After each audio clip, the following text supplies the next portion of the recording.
Original masters came over from the UK, and Dave Dexter decided on his own he wanted to change them and enhance them and make them something different than what they were. And that's what became the US releases of these albums, which make them completely unique from the UK releases.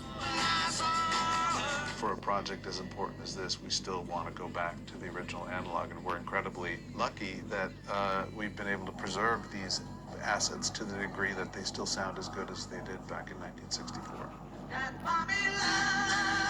I could tell it was not a straight remastering job, even from analog, which is daunting in and of itself on an artist like the Beatles. But this was really to try and mimic the sound and be true to the traditional sound of those first pressings.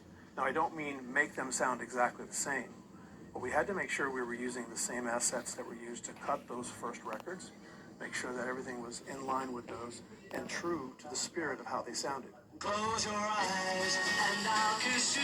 These, at the time that they were made, these tapes were the only things that contained the music. So they were work tapes. They were, every time something needed to be done with this music, this tape would be pulled and somebody would do something with it. Put it on a tape machine, play it, make a single, make an album master, make a cutting master, whatever it may be.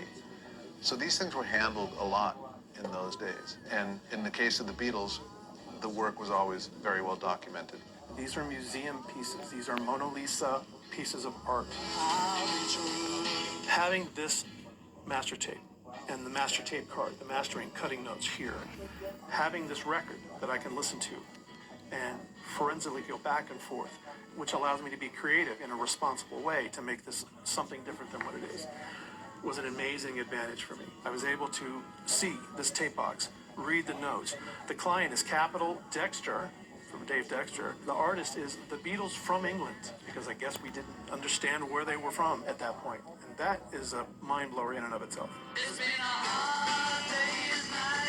Tech at the time in the 1960s was much different than it is now. They made some choices to roll off certain areas, a lot of the low end.